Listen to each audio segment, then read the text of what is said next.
हरिद्वार में अंकिता भंडारी हत्याकांड को लेकर एक्शन में मुख्यमंत्री पुष्कर सिंह धामी। आरोपी के रिजॉर्ट पर देर रात गरजा बुलडोजर। चीला क्षेत्र के गंगा भोगपुर इलाके में बने रिजॉर्ट को बुलडोजर से ढहाया गया। उत्तराखंड के ऋषिकेश में लापता युवती की हत्या का खुलासा हो गया है। रिसोर्ट से लापता हुई थी युवती। रिसोर्ट मालिक समेत 3 आरोपी मामले में गिरफ्तार। चीना कैनाल से मिला लापता युवती का शव।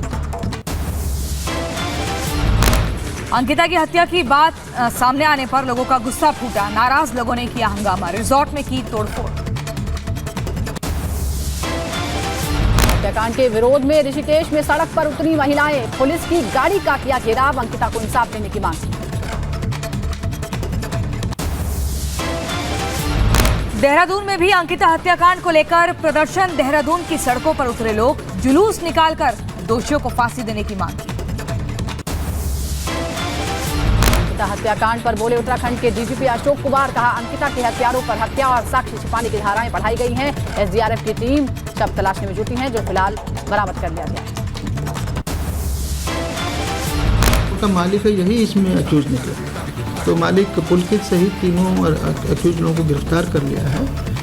यद्यपि इसमें बाकी कार्रवाई बाकी है। अंकिता मर्डर केस पर उत्तराखंड के सीएम धामी का बयान। कहा, बहुत ही जघन्य अपराध। आरोपियों को होगी कठोर सजा। ये बहुत दुखद घटना है, बहुत जघन्य अपराध है और पुलिस अपना काम कर रही है। गिरफ्तारियों को लेकर पुलिस ने आगे सारे काम किए हैं और ऐसी जो जघन्य घटनाएं हैं उस पर जितनी कठोर कार्रवाई हो सकती है उस पर कठोर से कठोर कार्रवाई होगी। अंकिता के आरोपी के रिसोर्ट पर बुलडोजर की कार्रवाई को लेकर बीजेपी विधायक रेणु बिष्ट ने कहा, यूपी की तर्ज पर उत्तराखंड में भी अपराधियों की संपत्ति पर बुलडोजर चलना शुरू हो गया है। सभी शासन प्रशासन के लोगों को बताना चाहती हूँ कि जरूरी जो रसूलदार बैठे हुए हैं उन्हीं का ही कहना माना जाएगा और गरीब जनता का नहीं माना जाएगा। आज हमारे माननीय मुख्यमंत्री जी ने ये साबित कर दिया कि आज भाजपा सरकार के लिए गरीब हो चाहे अमीर हो सबके लिए बराबर न्याय है। पीएम मोदी आज हिमाचल के मंडी से चुनावी शंखनाद की करेंगे शुरुआत। पीएम मोदी यहां भाजयुमो की महागर्जना रैली को संबोधित करेंगे। इस रैली में 1 लाख से ज्यादा युवा शामिल होंगे। पीएम मोदी की रैली से पहले सीएम जयराम ठाकुर ने की मौसम ठीक रहने की प्रार्थना। कहा, पीएम आज पहली बार युवाओं से करेंगे बातचीत। गृह मंत्री अमित शाह के बिहार दौरे का आज दूसरा दिन। अमित शाह आज किशनगंज में बूढ़ी काली माता मंदिर में दर्शन पूजन करेंगे। बीएसएफ, एसएसबी और आईटीबीपी के अधिकारियों के साथ समीक्षा बैठक करेंगे। शाम 3:30 बजे आजादी के अमृत महोत्सव पर आयोजित कार्यक्रम में शामिल होंगे। सीएम योगी का मिर्जापुर और प्रयागराज का दौरा। आज दोपहर 2:30 बजे विंध्याचल धाम में निर्माण कार्यों का जायजा लेंगे। समीक्षा बैठक भी करेंगे सीएम। शाम 4:30 बजे प्रयागराज पहुंचेंगे सीएम। सीजेआई यूयू ललित आज पटना के दौरे पर रहेंगे, जहां बार काउंसिल ऑफ इंडिया के सेमिनार में होंगे शामिल। 1 दिवसीय गुजरात दौरे पर रहेंगे आज असदुद्दीन ओवैसी। अहमदाबाद के जुहापुरा में टीचिंग स्टाफ और छात्रों के साथ बैठक करेंगे। छिपा सोसाइटी में जनसभा को भी संबोधित करेंगे। कांग्रेस अध्यक्ष पद के नामांकन के लिए आज से 30 सितंबर तक चलेगी प्रक्रिया। 8 अक्टूबर तक नामांकन वापस लिए जाएंगे। कांग्रेस अध्यक्ष पद के लिए 1 से ज्यादा उम्मीदवार होने पर 17 अक्टूबर को होगा मतदान। चुनाव के नतीजे 19 अक्टूबर को होंगे घोषित। फॉक्सकॉन वेदांता डील गुजरात में शिफ्ट होने पर महाराष्ट्र में सियासत तेज। शिवसेना नेता आदित्य ठाकरे इस मुद्दे को लेकर आज पुणे में जन आक्रोश आंदोलन का नेतृत्व करेंगे। भारतीय एजेंसियों और एनआईए की जांच में बड़ा खुलासा हुआ है। पीएफआई के लिए मिडिल ईस्ट के जरिए भारतीय खातों में भेजी गई रकम। हाथरस कांड में विदेशी फंडिंग का खुलासा। एनआईए की रिमांड कॉपी में 1 करोड़ 36 लाख रुपए की फंडिंग की बात सामने आई। रऊफ के इशारे पर सिद्दीकी कप्पन गया था हाथरस। पीएफआई के खिलाफ ताबड़तोड़ एक्शन। एनआईए की रिमांड में कॉपी में खुलासा। पीएफआई गैर कानूनी गतिविधियों में शामिल है। भारत को इस्लामिक राष्ट्र बनाने की साजिश रच रहा था पीएफआई। देश भर में पीएफआई के ठिकानों पर छापेमारी। पश्चिम बंगाल में पीएफआई अध्यक्ष डॉक्टर मीनारुल को पुलिस ने हिरासत में लिया। 4 दिनों की कस्टडी में रहेगा मीनारुल। पीएफआई के समर्थन में आए सपा सांसद शफीकुर रहमान वर्क, कहा पीएफआई एक संस्था है जो मुस्लिमों के लिए काम करती है, उन्हें गिरफ्तार क्यों किया जा रहा है।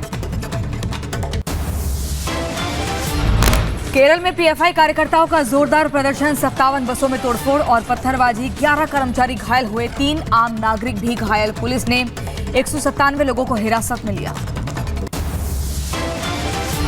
केरल में पीएफआई के कार्यकर्ताओं के हंगामे से डरे लोग, बसों में तोड़फोड़ की घटनाओं के बाद हेलमेट पहने नजर आए ड्राइवर्स, पत्थरबाजी से बचाव के लिए पहना हेलमेट।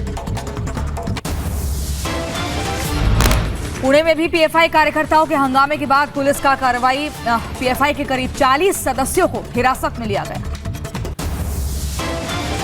बेंगलुरु में पीएफआई के ठिकानों पर छापेमारी हुई, एनआईए ने छापेमारी के दौरान जब्त किए 34 लाख कैश, करीब 15 लोगों को गिरफ्तार किया। बेंगलुरु से गिरफ्तार सभी पीएफआई सदस्यों पर धार्मिक जगहों पर लोगों को भड़काने का आरोप, 2 आरोपी बेंगलुरु से जबकि बाकी आसपास के इलाकों से गिरफ्तार हुए। केरल के कोट्टयम में पीएफआई के सदस्यों ने हंगामा किया, कुरुची के एक होटल पर फेंके पत्थर, आनंदपालम में होटल किया गया बंद। पीएफआई के महासचिव वनीस अहमद का खुलासा, टेलीग्राम के जरिए नफरत भरे मैसेज भेजे, हिंदू और आरएसएस को बताया निशाना। टेलीग्राम पर कट्टरता और नफरत फैलाने के लिए कई ग्रुप मौजूद। पीएफआई को बैन करने की मांग करेगी असम सरकार, केंद्र को पत्र लिखेगी राज्य सरकार। सीएम हिमंता बिस्वा शर्मा का बयान, कहा असम में भी पीएफआई से जुड़े लोगों पर होगी कड़ी कार्रवाई। बिहार के किशनगंज में गृह मंत्री अमित शाह का मंथन, बैठक में बीजेपी के विधायक, सांसद सहित एमएलसी हुए शामिल। गृह मंत्री शाह ने 2024 का चुनाव जीतने का मंत्र दिया। पूर्णिया के रंगभूमि मैदान में शाह का चुनावी शंखनाद, कहा बिहार में लौटा जंगल राज, 2024 में महागठबंधन का सुपड़ा साफ होगा। 2025 का ट्रेलर 24 में दिखेगा, तेजस्वी यादव ने किया पलटवार, कहा शाह ने नहीं की कोई नई बात। बिहार के डिप्टी सीएम तेजस्वी यादव का अमित शाह पर पलटवार, कहा अमित शाह ने नहीं की कोई नई बात, शाह यही करने आए हैं बिहार। कोई भी नई बात अगर कही है तो उस पर पूछिए, वरना तो सब लोग जान रहे हो किस लिए आए हैं और क्या बोलेंगे। तो उनके पास बोलने के लिए है क्या। जदयू नेता उपेंद्र कुशवाहा का बयान, कहा शाह की पूर्णिया की रैली में नहीं दिखा कोई उत्साह, बीजेपी से जनता का उठा भरोसा। तंज कसते हुआ कहा आखिर काठ की हांडी कितनी बार चूल्हे पर चढ़ेगी। जेडीयू नेता राजीव रंजन उर्फ लल्लन सिंह का बीजेपी पर हमला, कहा विश्वासघात तो बीजेपी ने किया, उनके कार्यकर्ताओं ने जेडीयू को हराया, मुंह में राम और बगल में छुरी का काम करती है बीजेपी। ईडी और सीबीआई की कार्रवाई को लेकर भी जेडीयू नेता लल्लन सिंह ने साधा निशाना, कहा हम लोग सीबीआई और ईडी से घबराते नहीं हैं, उसके दुरुपयोग से है चिंतित। दिल्ली झारखंड में हो रहा है गलत इस्तेमाल। कांग्रेस नेता और राज्यसभा सांसद दिग्विजय सिंह का संघ प्रमुख पर बयान, कहा भारत जोड़ो यात्रा के डर से मुस्लिमों से मिलने जा रहे मोहन भागवत। राहुल गांधी से मुलाकात के बाद पायलट ने प्रदेश में कांग्रेस विधायकों की लॉबिंग की शुरू, राजस्थान की विधानसभा लॉबी में निर्दलीय और कांग्रेसी विधायकों से मिले पायलट, सीएम पद के लिए समर्थन की मांग। राजस्थान में कांग्रेस के अंदर 2 फाड़, केंद्रीय मंत्री अर्जुन राम मेघवाल ने चिंता जताई, कहा अशोक गहलोत को सचिन पायलट से चुनौती के बन रहे हालात, ऐसे में बिगड़ सकती है कानून व्यवस्था। एआईएमआईएम चीफ ओवैसी ने तेलंगाना में मुस्लिम कोटा बढ़ाने की मांग की, ट्वीट कर लिखा सुधीर आयोग के सुझाव के अनुसार पिछड़े मुस्लिमों का कोटा बढ़ाकर 8 से 12% करना चाहिए। उद्धव गुट को दशहरा रैली की मिली इजाजत, बॉम्बे हाईकोर्ट ने शिवाजी पार्क में दी रैली की इजाजत, दशहरा रैली का आयोजन करेगा उद्धव गुट। हाईकोर्ट के फैसले के बाद उद्धव गुट के कार्यकर्ताओं ने मनाया जश्न, जमकर झूमते नजर आए उद्धव कैंप के शिवसैनिक। हाईकोर्ट के फैसले के बाद उद्धव ठाकरे का बयान, शिव सैनिकों से की दशहरा रैली में अनुशासन बनाए रखने की अपील, रैली में कानून व्यवस्था बनाए रखने की जिम्मेदारी सरकार की। झारखंड में निर्वाचन आयोग से मिले लिफाफे पर बोले राज्यपाल रमेश बैस, कहा लिफाफा इतना जोर से चिपका हुआ है जो खुल ही नहीं पा रहा। राज्यपाल के बयान पर राज्य के मंत्री का पलटवार, कहा जल्द से जल्द महामहिम करें खुलासा। एमपी के बुरहानपुर में बोले जल संसाधन मंत्री तुलसीराज सिलावट, कहा 2/3 से अधिक बहुमत से जीतेंगे नगर पालिका चुनाव। 27 सितंबर को एमपी में है नगरीय निकाय के चुनाव। जीएसटी को लेकर सपा अध्यक्ष अखिलेश यादव ने बीजेपी पर कसा तंज। ट्वीट कर लिखा, सांसदों विधायकों की भाजपाई खरीद फरोख्त पर भी लगना चाहिए जीएसटी। वहां तो लाखों का नहीं करोड़ों का होता है लेन देन। यूपी की राज्यपाल आनंदीबेन पटेल से मिले नेता प्रतिपक्ष अखिलेश यादव। विधानसभा सदस्य और विधान परिषद सदस्य के प्रतिनिधि मंडल के साथ मुलाकात की। शिमोगा टेरर केस में बड़ा खुलासा, आतंकियों को मिली थी आईएसआई से बम बनाने की ट्रेनिंग। पुलिस ने 11 जगहों पर रेड मारी, बम बनाने का सामान बरामद किया। 14 मोबाइल फोन से 1 डोंगल भी बरामद। जम्मू के सांबा में मिला मोर्टार। इंटरनेशनल बॉर्डर के पास मोर्टार मिलने से हड़कंप, बम स्क्वाड टीम ने डिफ्यूज किया। पंजाब में आईएसआई समर्थित आतंकी मॉड्यूल का भंडाफोड़। आईएसआई से जुड़े 2 सदस्य गिरफ्तार, एक AK-56 और 90 जिंदा कारतूस बरामद। पटना में भ्रष्टाचार के खिलाफ सीबीआई की बड़ी कार्रवाई। NHAI के मुख्य महाप्रबंधक 5 लाख की रिश्वत लेते रंगे हाथों गिरफ्तार। सीबीआई ने CGM परिसर से करीब 60 लाख रुपए बरामद किए।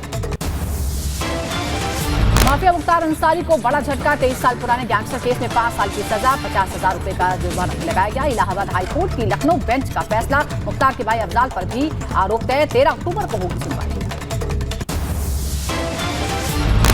लखीमपुर खीरी में 2 बहनों से रेप के बाद हत्या का मामला। केंद्रीय मंत्री रामदास अठावले ने पीड़ित परिवार से की मुलाकात। 16.5 लाख रुपए की आर्थिक मदद का ऐलान किया। हिमाचल के ऊना में अवैध खनन मामले में छापेमारी। ईडी ने स्टोन क्रशर लखविंदर सिंह के ठिकानों पर मारा छापा। पंजाब की मोहाली, पंचकुला समेत कई ठिकानों पर भी छानबीन। एमपी के उज्जैन महाकाल में नए कॉरिडोर का निर्माण। 11 अक्टूबर को पीएम मोदी करेंगे शुभारंभ। पीएम के दौरे से पहले मंत्री भूपेंद्र सिंह, जगदीश देवड़ा समेत कई मंत्रियों ने दौरा किया, तैयारियों का जायजा लिया। के हाथरस में वकील राज्यपाल पूनिया का विरोध। वकील के चैम्बर में लगे पोस्टर पर पोती गई स्याही। पूनिया पर हिंदू देवी देवताओं पर अभद्र टिप्पणी करने का आरोप। यूपी के बरेली में 3 तलाक से पीड़ित महिला बनी हिंदू। मंदिर में हिंदू रीति रिवाज से हिंदू युवक के साथ शादी रचाई। यूपी के बुलंदशहर के पहासू में 60 लाख की लागत से बना नाला ढा। डीएम ने मामले में जांच के आदेश। यूपी के बहराइच में भीम आर्मी ने किया प्रदर्शन। सैकड़ों कार्यकर्ताओं ने अंबेडकर पार्क में की नारेबाजी। पुलिस पर लापरवाही बरतने का आरोप लगाया। प्रयागराज में यूनिवर्सिटी में छात्रों का अनशन जारी। फीस बढ़ाने से नाराज छात्र 18 दिन से कर रहे हैं अनशन। यूनिवर्सिटी का स्थापना दिवस पर छात्रों ने मुंडवाया सिर। वीसी का किया पिंडदान। झांसी में 2 हिस्सों में बटी संपर्क क्रांति एक्सप्रेस। ट्रेन में सफर कर रहे यात्रियों में हड़कंप मचा। कपलिंग टूटने से हादसा हुआ। दिल्ली के हजरत निजामुद्दीन से तिरुपति जा रही थी ये ट्रेन। हमीरपुर में लोडर और अज्ञात वाहन की टक्कर हो गई। 1 की मौत, 2 लोग गंभीर से घायल। लोडर में फंसे शव को स्थानीय लोगों की मदद से निकाला गया। आरोपी ड्राइवर वाहन लेकर फरार। यूपी के बुलंदशहर में तेज रफ्तार कार पलटी। 1 युवक की मौत, 2 लोग घायल हुए। फिरोजाबाद में तालाब में गिरा युवक। ग्रामीणों ने किया रेस्क्यू। अस्पताल में डॉक्टरों ने मृत घोषित किया। यूपी के गोंडा में बिजली पोल से टकराया कंटेनर। धुधुकर जला। जलते हुए कंटेनर का वीडियो वायरल हुआ। कंटेनर के चालक और खलासी झुलसे और कार्रवाई के डर से दोनों फरार हुए। गुजरात के वडोदरा में ऑटोमोबाइल पार्क के गोदाम में भीषण आग लग गई। सूचना पर पहुंची दमकल की गाड़ियों ने आग बुझाई। फिलहाल आगजनी में किसी के नुकसान की खबर। मध्य प्रदेश के नर्मदापुरम में पुलिस ने गांजा तस्करों को किया गिरफ्तार। मौके से 2 क्विंटल 50 किलो गांजा बरामद। पुलिस ने नाकाबंदी कर 4 तस्करों को गिरफ्तार किया।